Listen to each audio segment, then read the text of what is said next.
Halo sobat semua, kembali bersama saya Wibusan Official. Di channel ini kita akan membahas seputar anime.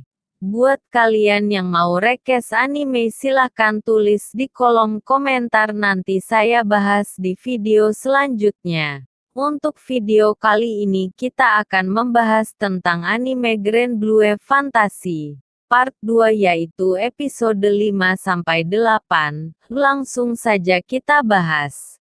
Episode 5. Grand dan teman-temannya mulai mendekati lokasi Dewi Angin Tiamat dengan kapal Grand Cyper, tetapi ada banyak batu melayang yang membuat Rakam kesulitan mengendalikan kapal. Tiamat sudah menyadari keberadaan kapal mereka, jadi dia mulai menyerang kapal dengan serangan jarak jauh. Rakam berhasil menghindari beberapa, tapi serangannya datang terus-menerus. Setelah berhasil menghindar, Grand akhirnya bertemu Dewi Angin Tiamat. Lyria mencoba menggunakan kristal purba miliknya dan berbicara dengan Tiamat, tapi dia tidak mau mendengar dan malah menyerang kapal mereka. Grand memiliki sebuah rencana, dia menyuruh Rakam mengarahkan kapal ke atas Tiamat. Setelah itu Lyria meminjamkan kekuatan naga purba Bahamut kepada Grand.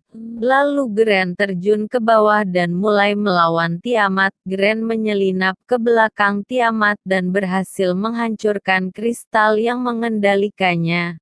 Setelah itu cuaca di kota kembali normal seperti biasanya. Lyria juga mendapatkan hadiah dari Tiamat. Pemilik toko Siero terkejut melihat benda yang dipegang Lyria. Dia mengatakan bahwa itu adalah pecahan peta langit, yang merupakan warisan para bintang. Setelah Grand berbicara dengan Rakam bahwa dia ingin ke Pulau Bintang, Rakam bersedia menjadi juru mudi mereka. Sebelum mereka berangkat, Siero memiliki permintaan untuk mencari seseorang. Tapi karena kliennya ingin tetap rahasia, jadi mereka ingin berbicara langsung dengan Grand di kerajaan Fats. Jadi sekarang tujuan Grand dan teman-temannya adalah pergi ke kerajaan Fats. Episode 6. Akhirnya mereka sampai juga di kerajaan Fats. Karena Grand sekarang adalah kapten kapal, jadi dia harus mengurus surat perjalanan terlebih dahulu. Di sana mereka juga bertemu Siero. Padahal dia tidak ikut naik ke kapal, tapi entah bagaimana dia bisa di sini. Siero memberikan sebuah denah tempat mereka akan bertemu klien yang dimaksud Siero. Sampai di tempat pertemuan, ternyata klien itu adalah salah satu intelijen pemerintah Fats. Dia mengatakan bahwa seseorang yang harus mereka cari adalah Raja Fats yang menghilang. Dia bernama Raja Tezaka. Setelah memikirkan, Grand setuju menerima misi itu. Kemudian mereka berpencar dan mulai mengumpulkan informasi tentang Raja Tezaka. Mereka menyimpulkan bahwa para penduduk sangat menyukai raja mereka, dan banyak orang yang cemas akan kepergiannya. Ada rumor mengatakan raja sedang membuat senjata untuk menghancurkan dunia. Ada juga yang melihatnya naik turun kapal kekaisaran. Kemungkinan raja bekerja sama dengan kekaisaran sangat tinggi. Setelah itu mereka pergi ke sebuah pabrik bekas. Saat itu Katalin menyadari ada yang mengikuti mereka. Ternyata yang mengikuti mereka adalah gadis kecil yang mengaku penyihir. Dia berkata raja adalah guru sihirnya, jadi dia ingin ikut mencarinya. Gadis itu bernama Io. Pada akhirnya dia ikut dalam pencarian raja. Mereka pergi ke sebuah tambang tua yang kemungkinan raja berada di sana. Io menemukan jalan rahasia menuju ke bawah tanah. Mereka pun memasukinya. Tapi di sana mereka bertemu kembali dengan dua prajurit kekaisaran. Bukan hanya itu, mereka juga bersama dengan penasehat tertinggi kekaisaran RST, yang merupakan salah satu dari 7 ksatria terhebat yang dipanggil Ksatria Hitam. Dia mengatakan bahwa raja berniat menggabungkan kekuatan kristal purba dan mesin, jadi dia pasti akan mengincar Lyria untuk mendapatkan kristal purba. Episode 7. Setelah mengalahkan monster mesin, Lyria mulai mendengar ada suara yang memanggilnya. Kemudian Gren dan teman-temannya menuju lokasi suara itu berasal. Mereka menemukan sebuah ruangan yang terdapat seekor binatang purba. Di sana juga ada sang raja, tapi sikapnya sedikit aneh. Dia bahkan tidak mengenali Io yang merupakan muridnya.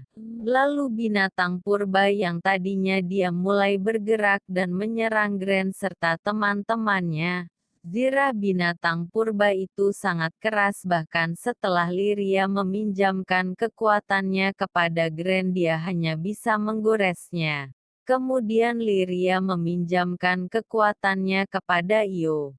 Dia menggunakan sihir es yang kuat dan berhasil menembus baju zirah binatang purba itu. Setelah itu Io berusaha untuk menyadarkan raja. Lalu raja kembali normal seperti biasanya, tapi dia pingsan karena kelelahan. Setelah raja sadar, Lyria ingin memberikan pecahan peta langit milik binatang purba yang diciptakan raja, tapi dia menolaknya.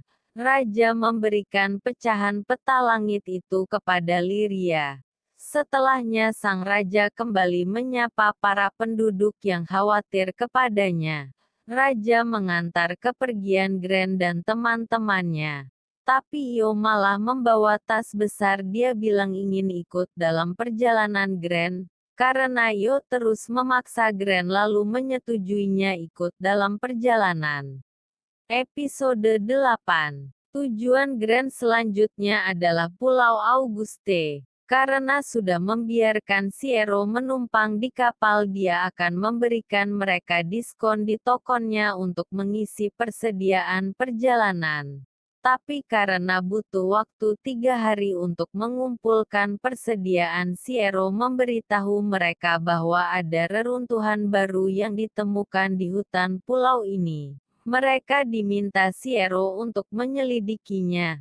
Setelah diberi peta, mereka menuju ke lokasi reruntuhan. Sampai di tempat reruntuhan, mereka semua jatuh ke bawah tanah karena lantai atas sudah sangat rapuh.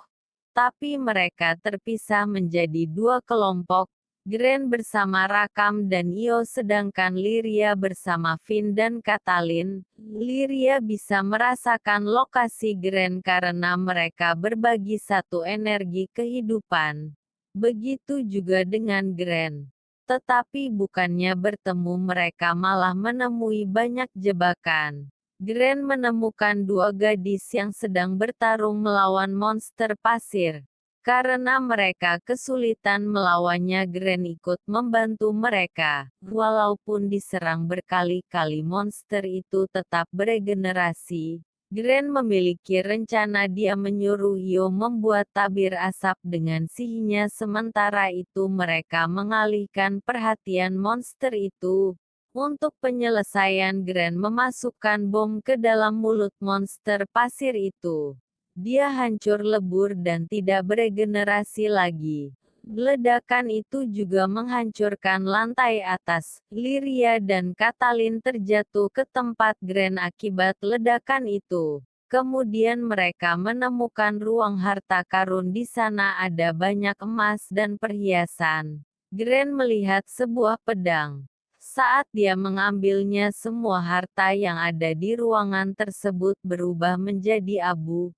Karena merasa tidak enak, Gren memberikan pedang itu kepada 2 gadis yang bersusah payah mencari harta di reruntuhan itu. Tapi mereka menolaknya. Sekian dulu, apabila ada kekurangan dalam perkataan atau bahasa saya mohon maaf. Jangan lupa subscribe dan aktifkan lonceng notifikasinya. Terima kasih karena telah menonton video ini. Sampai jumpa.